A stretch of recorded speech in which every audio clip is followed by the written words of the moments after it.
Welcome back to the Empowered to Lead podcast. This is a space for therapists who have started and are growing a group practice. And one of the things that I am so passionate about is helping entrepreneurs step into that leadership role, CEO, whatever term you want to use, as the owner and leader of your small business. And so we spend time here talking about you as an owner, how to grow as a leader. We have examples of other group practice owners, and they're sharing their stories. And at the core of it, I want you to know you are not alone. This is a very important role that you have in owning a business where other people work and come and need you to be leading well and to guide them. And so the last couple of weeks, we have been talking about what it looks like to get support as a group practice owner. I just want to put in a little plug because I think as a group practice owner, you've started out quite often. You start out in private practice, and that feels like your world gets small. You work behind a closed door. Other people don't really understand your entrepreneurial perspective. And then you step into being a group practice owner, and it feels like your world gets even smaller. And so how are you getting supported? One of the ways that you can do that is by joining one of our retreats, getting in-person peer support, encouragement, leadership from me and other people that I lead these retreats through. I have 2 retreats coming up in the next year. One of them is in the Muskoka Woods area in Ontario, and the other one is in Costa Rica. It's going to be amazing. So you can head over to my website to find out more details about those retreats. Today's going to be a little bit shorter of an episode, I think. I want to walk you through ways to identify what you need for support. And so a little bit of a support map, for lack of a better term, helping you find some guidance, some steps for maybe some of the areas in your business life where your support is lacking, and you might be able to identify the gaps. Maybe you feel pretty supported, but you're also starting to feel burnt out. And so taking some time, grab a piece of paper and a pen, or grab your phone and your notes app. If you're driving, save this podcast to come back to and work through these steps and really see, are there gaps in the support that you could be asking for and getting, so that you are in this for the long haul. When you are getting support, it also helps you to lead from intention and being purposeful instead of coming from behind and trying to catch up or feeling overwhelmed. So that purpose, that intention, seeking out support in different ways. So there's 4 different categories that I want you to consider. The first one is operational. This one can be pretty easy to clarify or to identify. If you go back and listen to last week's episode, you'll remember that we talked about some of the reasons why we object to getting support in some of these areas. So if you find yourself kind of balking at any of these areas that I say, hey, maybe you could use some support in them, go back and listen to that one and try to be curious about where your objections are coming. So the first one is operational. We can look at administration, client intake, billing, third-party billing, the billing of if you have contractors, the payment of your contractors, scheduling your schedule. Maybe you can get some support there. And also the scheduling of your therapist, how that might look.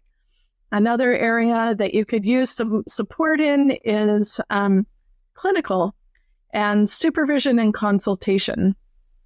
And so that's both yours and what you provide for others. Leadership support. So where do you need support in setting out your strategy, in HR concerns, in finances? and then personal. So your mental health, your home support, your rest rhythms, how you take care of you. Let's dig into those a little bit more so that you have an idea. You probably already have some things that come up, but I just want to expand those a little bit so that as you're driving along or you're on a walk, you can consider this and identify where are some of the categories that you are lacking. So operational. A lot of times we, because we're the business owner, we created this business, we know how it works. We either don't bring on administrative support or we stay wanting to control it all and we stay way more involved than we actually should be. And I'm actually going to use that word should, because as the owner of your business, you were supposed to be working on the business rather than in it. So if you were in the daily operational tasks of making your business work, that is not your role anymore. So administration, that looks like creating systems, making sure that people are getting their questions answered about processes in your business. Knowing who you can refer clients to sometimes too. Keeping a list of referral sources, of networking, of marketing, those kinds of things. Administration is also managing your inbox. So sometimes it's giving over some control to your operations manager, to your admin assistant, to say, hey, can you go in and answer the simple emails, the simple questions so that I can maximize my administrative time. Your billing. And so some of us hold on to this because we want to keep control in this. Some of us are quite happy to give this up sooner than later. So that looks like a bookkeeper. It looks like letting your admin read and proof the invoices that your contractors submit. It looks like them taking over your third-party billing, those kinds of things. Scheduling, again, we talked about that. Your schedule, so letting somebody else be in control of it. I know when I finally said, hey, I'm not going to do consultations and I don't want to be booking clients into my schedule because I just put them in anywhere because I have a hard time saying no. I let my admin be the one to do that. And that just helps so much as far as my schedule goes. As far as keeping in there and knowing what your team's schedules are, how can you free that up so that that is not on your shoulders if that's where it feels like you need some support? When you look at clinical, what does clinical support look like? So for you as a business owner, who are you getting supervision from? Who are you talking to that understands you as a clinician and, you know, can help you with rough clients, but also just that accountability as a therapist?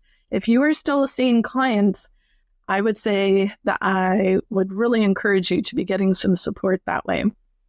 Consultation. So that can be peer consultation, getting some support that way clinically. Finding like-minded therapists that you can just kind of hang out with and talk about a training that you're taking or getting support that way, peers. Leadership support, so strategy. Where are you going? What is the next step in your business? Who can help you when you think about HR issues? Whether that's creating a contract or dealing with a difficult situation with a therapist, or if it's what does money look like? How do I track my finances? What's the best use of my time and energy? So that could be a bookkeeper to help you with the finances. It could be an HR consultant or an employment lawyer to talk to about HR things.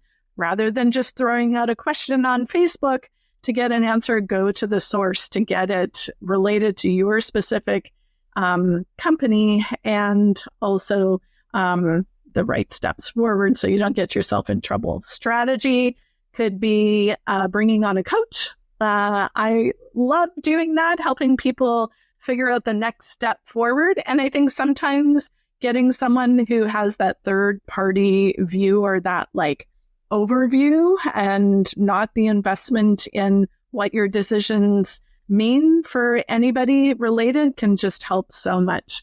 And being purposeful in that. Reading some books, Run Like Clockwork, Buy Back Your Time. There's a bunch of books out there that you could use to help support you with the strategy side.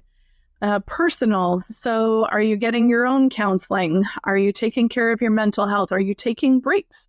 Or are you sitting and doing 12-hour days between clinical and administrative work? Are you coming home and working when you've already worked during the day? What does home support look like? So sometimes that means hiring a cleaner or paying your kids to clean the office and the house. That can look like using HelloFresh to help you create meals so that it takes some of that load off. And then making sure you get to bed on time and taking your weekends off, making sure that you're shutting off work when it's time to slow down and go to sleep.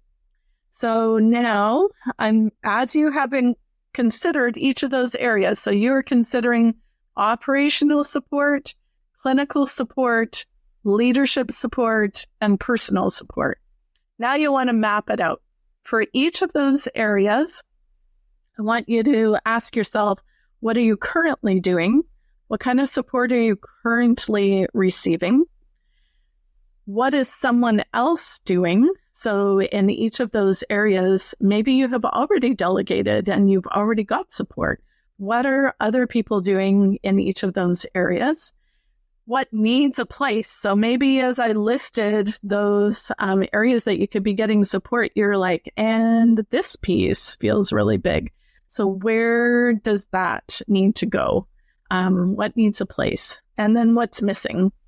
You may say, hey, Lisa, you touched on administration. I feel like I'm drowning in here. And this is the piece that you didn't mention. Or there's a category that doesn't quite fit in there. Your kid is really struggling in school and really needs your support. And that takes your energy and your focus away from taking care of you, of supporting your business. That may be something that's missing. So what are you currently doing? What is someone else doing? What needs a place? And what is missing? As you look at that, you want to find ways to interpret your map, because it isn't actually a map yet. All it is a cluster of spots in one place, and they're not going anywhere right now. So let's interpret it before you figure out how you're going to move forward. What does this show you? Where are you overloaded? So you may look at those places, and I could use some support in there in each of those areas. But when I look at this area, I feel super overwhelmed. So that's the part that you're going to start with. As you look at your map, as you figure out, I'm picturing Google Map, and you add these points in there, and then you got to move them all around to figure out what's the best course forward. Start with that one where you're overloaded. And then where is the practice vulnerable? If you are not getting support in this area, how does that expose your business? And that can be a hard one. And also such a good perspective because you're protective of that business, which could and should translate into you being protective of you. Where do you need investment? So as you look at each of these areas, as you start to map it out, where does money come into play? What can you afford to hire out for? And what do you need to get done in-house? Or maybe there's a little bit of give and take of, I really should or could be investing or paying somebody to do marketing. I can't afford that right now. So support looks like getting a teenager to do it or scaling back my expectations of myself. Where do you need financial investment? And then where can you step back as you look at all of those areas? Where can you delegate? Where can you, when even using that example of marketing, maybe you actually need to downgrade the expectations that you have of yourself. So when you think of support, that actually comes internally too. It doesn't just mean how do you get external support. So my leadership challenge for you this week is fill in that support map and choose one area that you are going to strengthen this quarter. So this is going to be released in February. We are mid-quarter, and so that may sound like, what? Like, how does that work? So let's say by the end of June, what is one area that you really want to strengthen, and how are you going to do that? Map it out, set some goals, talk to people who can support you as you map out your leadership support. I would love to see your map and hear the areas where you're like, oh, I can actually do this, or hey, this is how I created my map. These are the steps. So again, I'm just going to reiterate it because I know if you're like me, you've listened to this and then you've been in the car and you're like, yeah, I'm going to remember to do that. So you can fast forward to this part of it when you get back to your computer. So you want to map out the 4 areas: operational, clinical, leadership, and personal. For each of those, what are you currently doing? What is someone else doing? What needs a place and what's missing? And then interpret that map. Map out how that's going to go. So interpret where you're overloaded, where the practice is vulnerable, where you need investment, and where you can step back. And that helps you map your points of what's next. What area of support am I going to focus on next? And then choose one area that you're going to strengthen in the next quarter or by the end of June. I hope this has been helpful and that you walk away, at least by the end of June, with more support that actually fits your needs. Thanks for hanging out with me on Empowered to Lead, the Therapist Practice. If you're ready for deeper support, I'd love to see you inside the Group Practice Connection, my monthly membership where Canadian therapists like you get coaching, community, and the tools to build a business that actually supports your life. You can check it out at grouppracticenetwork.ca. We're building something great here, and I'm so glad you're a part of it. This is Michelle Abraham, and we are honored to have Lisa Catallo's Empowered to Lead podcast on our High Vibe Podcast Network. For more shows like hers and to grab your free gift from the gift fold, head on over to highvibepodcastnetwork.com.